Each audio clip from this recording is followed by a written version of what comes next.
여러분 지금 어디 몸이 쑤시거나 아픈 데가 있지 않나요?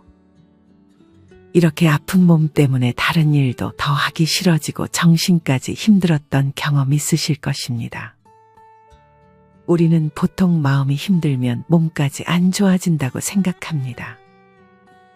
하지만 사실 정반대입니다. 몸이 무너져가고 있기 때문에 마음까지 같이 무너지는 것입니다. 이와 관련하여 다산 정약용 선생님은 마음을 정돈하고 싶다면 몸부터 바르게 하라고 말씀하셨습니다. 나이 들어 건강을 잃은 많은 분들이 이제까지의 삶이 건강했을 때의 삶과 건강하지 못한 삶으로 나뉜다고 합니다. 그만큼 건강을 잃는다면 인생에 가장 큰 변화가 생깁니다. 건강을 잃은 많은 분들은 그제서야 몸을 챙기지 못한 것을 후회하고 돈이고 뭐고 건강만 했으면 좋겠다고 생각합니다. 여기 돈을 버느라 건강은 뒷전이었던 70대 김씨 할아버지가 계십니다. 할아버지는 가장의 역할을 멈출 수 없어 은퇴 후에도 택시 운전을 시작했습니다. 할아버지는 하루 8시간 동안 화장실 한 번 가지 않고 운전대를 잡았습니다. 그렇게 택시 일을 시작한 지 5년이 지났을 무렵 할아버지의 아내는 퇴행성 관절염 진단을 받아 거동이 불편해졌습니다. 이맘때 할머니를 대신해 장을 보러 갔던 할아버지. 사실 할아버지도 몇 년 전 척추관 협착증 수술을 받고 몸이 불편하지만 몸을 계속 움직이려고 노력했습니다.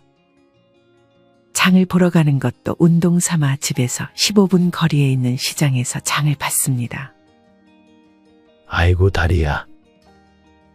산 것도 많이 없는데 장바구니가 너무 무겁게 느껴집니다. 할아버지는 시장에 다녀온 뒤 녹초가 되어버립니다. 오늘은 집에 사회복지사가 방문하는 날입니다. 아이고 할아버지, 파스를 얼마나 붙이신 거예요? 자고 나면 새로운 데가 아프고 아프니까 아무것도 하기 싫어. 이렇게 살아서 뭐하나 싶고 하루는 자고 일어나는데 다리가 휘청한 적이 있어. 죽을 때까지 안 아프다 죽으면 제일 좋겠다고 말씀하시는 할아버지. 아프면 자식들이 고통스러울 것을 가장 걱정합니다. 하지만 할아버지는 이후에 운동을 멈추지 않았습니다. 처음에는 약한 몸을 이끌고 운동을 하는 것이 맘처럼 쉽지가 않았습니다. 허리가 아픈 할아버지에겐 낮은 문지방도 산처럼 높고 걷는 것보다 차라리 기어가는 게 편했습니다. 앉아있을 때는 쑤시는 다리를 주무르느라 두 손이 쉴 틈이 없습니다. 이때 한 달 약값만 몇십만 원이 나가고 매일 한의원에 침을 맞으러 다녔습니다. 할아버지는 한의원에 있는 할머니에게 말을 붙입니다. 몸은 좀 어때 할멈? 몇 달 전 무릎 수술에 2천이 나갔어. 요새는 특별히 하는 것도 없는데 힘들어. 몸이 힘드니 밥도 대충 먹게 된다는 할머니. 할아버지는 그런 할머니를 안쓰럽게 생각합니다.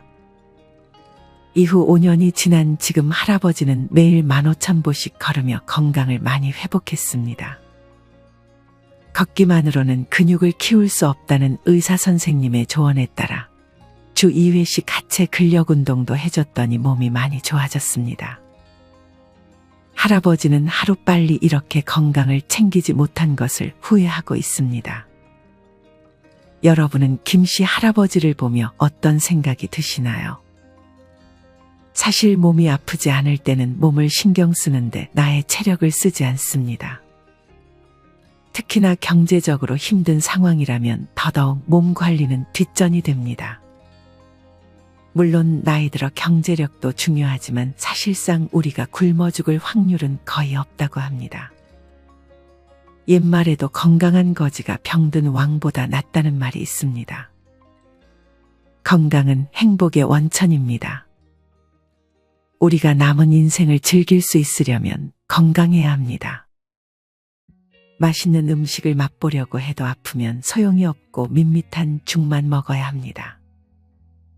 부자여도 건강하지 못하면 불행하고 돈이 부족하더라도 명랑하고 신체가 건강한 사람은 행복합니다. 오늘 이렇게 나이 들어 제일 중요한 건강 관리를 위해 알아야 할 4가지에 대해 알려드리겠습니다. 오늘의 영상을 보며 내가 이제껏 다른 것들을 신경 쓰느라 제일 소중한 내 몸을 돌보지 못한 것은 아닌지 돌아보는 시간을 가져보셨으면 좋겠습니다. 건강 관리를 위해 알아야 할 첫째는 몸에 대한 공부를 하는 것입니다. 많은 분들이 사소한 소비를 할 때도 이것저것 따지지만 정작 내 몸과 관련해 병원을 갈 때는 아무 정보도 없이 의사 선생님이 하라는 대로만 하곤 합니다. 물론 의사 선생님의 말은 도움이 되지만 우리가 우리의 몸에 대해 정확히 알고 공부하면 더욱 우리의 몸을 잘 챙길 수 있습니다. 특히나 근육에 대한 공부를 해두시면 좋습니다. 나이 들어 근감소증에 대한 문제가 많습니다. 많은 전문가들이 예전에는 걷기가 최고의 운동이라고 말했지만 이제는 근력 운동을 필수라고 말합니다. 근육연금이라는 말이 있을 정도로 우리에게 나이 들수록 중요한 것이 근육이라는 것은 이제 많은 분들이 알 것이라 생각합니다. 하지만 무작정 아령을 들고 아무 근력 운동을 하고 있지는 않으신가요? 이보다는 내가 하는 운동이 어떤 근육에 도움이 되는지 알게 된다면 더욱 현명하게 그리고 재밌게 근력 운동을 할 수 있습니다. 근육은 크게 골격 근육, 심장 근육, 내장 근육 3가지로 나눌 수 있습니다. 흔히 말하는 근육량이라는 표현은 이 중에서 골격 근육을 말하는 것입니다. 우리 몸무게에서 약 40%를 차지하는 이 근육은 관절을 보호하는 역할을 합니다. 또한 심장에도 근육이 붙어 있다는 사실 아시나요? 심장에 붙어 있는 이 심장 근육은 심장의 수축 및 이완을 담당해 우리 몸의 혈액순환의 핵심적인 역할을 담당합니다. 이 때문에 심장 근육이 빠지게 되면 혈액이 신체에 공급되는 게 원활하지 않아 다른 여러 질병으로 우리를 괴롭히게 될 수 있습니다. 마지막 내장 근육은 말 그대로 소화기관이나 내장기관이 잘 돌아가도록 도와주는 근육입니다. 우리가 먹은 음식들을 배변 활동으로 잘 이어지게 해주는 것이 내장 근육의 역할입니다. 추가로 속근육이라는 것이 있습니다. 속근육은 수축이 빠르게 일어나 순간적인 큰 힘을 내는 근육으로 주로 엉덩이나 종아리 등 하체에 분포가 되어 있습니다. 나이가 들수록 속근육은 아주 빠른 속도로 줄어듭니다. 속근육은 30세가 넘으면서 퇴화하기 시작하는데 이를 관리해주지 않는다면 걷는 것마저 힘들어지게 됩니다. 속근육은 겉으로 드러나지 않기 때문에 관리의 중요성을 간과하는 경우가 많습니다. 속근육은 심부근육이라고도 하는데 관절이 정확하게 움직이도록 도와줍니다. 반대로 표층 근육이라는 것이 있는데 이는 우리 피부와 가까이 붙어 있는 근육으로 힘을 내는 역할을 합니다. 나이가 들수록 발생하는 근육통과 관절통을 예방하려면 우리는 이 두 근육, 즉 심부근육과 표층 근육 모두에 신경을 써주어야 합니다. 이 둘 중 하나만 단련해서는 안 됩니다. 표층 근육만 발달하고 심부근육이 약하다면 힘을 쓸 때 표층 근육에 과부하가 생겨 근육통이 심해질 확률이 높고 심하면 관절 파열에 이르기도 합니다. 이런 속근육을 키우기 위해서는 일반적인 근력 운동으로는 어려울 수 있습니다. 속근육을 위해서는 몸이 흔들리지 않게 균형을 잡고 버티는 운동을 해야 합니다. 방법은 다음과 같습니다. 먼저 상체 속근육을 강화하려면 벽에서 한 발자국 정도 간격을 두고 서서 두 팔로 벽을 짚을 때까지 상체를 벽 쪽으로 천천히 기울입니다. 이것을 1세트에 10회씩 하루 3세트를 하면 됩니다. 또한 몸통의 심부근육을 단련시키기 위해서는 등을 벽에 대고 무릎을 반쯤 굽힌 상태에서 한쪽 다리를 들고 10에서 15초간 버티면 됩니다. 이때 다리를 바꿔가며 3회씩 실시합니다. 마지막으로 고관절, 무릎, 발목 관절 주변의 속근육을 강화하려면 서서 한쪽 다리를 들고 양손은 폭에서 앞으로 나란히 합니다. 그 상태에서 천천히 상체를 굽혀 양손이 발끝에 닿게 하는 동작을 하루에 1세트 10회, 하루 3세트 진행해주면 좋습니다. 자세한 운동 방법은 유튜브에 심부근육 강화 운동이라고 검색해본 후 따라해보세요. 이 밖에도 다양한 근육들이 존재합니다. 용어가 어렵게만 느껴지실 수 있을 것 같습니다. 하지만 잘 알아야 우리 운동의 효율을 높일 수 있습니다. 내 몸은 의사가 아닌 내 스스로가 지켜야 합니다. 나이 들어 제일 중요한 건강관리를 위해 알아야 할 두 번째는 운동하기 귀찮으면 청소라도 하는 것입니다. 물론 위와 같은 근력 운동을 신경 써서 해주는 것이 가장 좋지만 그렇지 못하다면 청소를 하며 몸을 부지런히 움직여주는 것이 좋습니다. 요새 청소를 대신해주는 로봇 청소기 등의 제품이 많이 나와 있지만 나이 들수록 이런 기계들을 쓰는 것보다 그냥 직접 청소를 하는 것이 좋습니다. 청소는 몸 관리에만 좋은 것이 아닙니다. 최근 영국 런던 대학 연구팀은 집안 청소를 열심히 하다 보면 다이어트에도 도움이 되고 스트레스까지 줄여주는 효과가 있다는 사실을 발표했습니다. 이 연구팀은 청소의 효과를 내려면 일주일에 적어도 한 번, 20분 동안 꾸준히 해야 효과가 있다고 말합니다. 실제로 일주일에 한 번 이상 그리고 20분간 지속적으로 정원 가꾸기를 비롯한 집안일을 하는 것도 신체 활동에 도움이 된다고 밝혀졌습니다. 집 청소를 해보신 분들은 아시겠지만 의외로 고강도의 신체 활동이다 보니 이 청소 활동을 반복하다 보면 저절로 운동이 되는 것을 알 수 있습니다. 이에 더해 청소를 끝냈을 때의 만족감이 더해지면 스트레스 해소에도 도움이 되는 것입니다. 이뿐 아니라 청소는 상황 통제력을 높여준다는 장점이 있습니다. 내 삶이 내가 생각한 대로 되지 않다고 느껴지고 불안감이 클 때 청소를 하면 이런 불안감을 통제할 수 있습니다. 미국의 코네티컷 대학의 연구에 따르면 스트레스를 많이 받는 상황에서 청소와 같은 반복적인 행동을 하는 것만으로 불확실한 마음을 통제하는 데 도움을 주는 것으로 나타났습니다. 나이 들어서는 여러모로 청소를 통해 집안을 깔끔한 상태로 유지하는 것이 좋습니다. 물론 청소를 해놓고 며칠만 지나도 더러워진다면 청소를 해야겠다는 마음이 싹 식어버릴 수도 있습니다. 하지만 청소를 하지 않고 계속 미룰 경우 우리 몸에 안 좋은 영향을 미칩니다. 그중 제일 안 좋은 것은 집먼지 진드기입니다. 집먼지 진드기는 알레르기를 유발하는 큰 원인 중 하나입니다. 혹시 평소 비염이 있거나 기관지가 약할수록 청소는 더욱 신경 써야 합니다. 집먼지 진드기는 우리 눈에는 보이지 않지만 피부와 접촉하는 모든 곳에 존재합니다. 특히나 진드기는 우리 몸과 가장 밀접하게 닿는 침구류에 많이 서식하기 때문에 자주 빨아주고 햇빛에 잘 말려주는 것이 좋다고 합니다. 청소는 일종의 운동이라고 할 수 있습니다. 바닥에 먼지들을 쓸고 닦고 밀린 설거지를 하고 이 모든 것들을 통해 우리는 적당량의 신체 활동을 할 수 있습니다.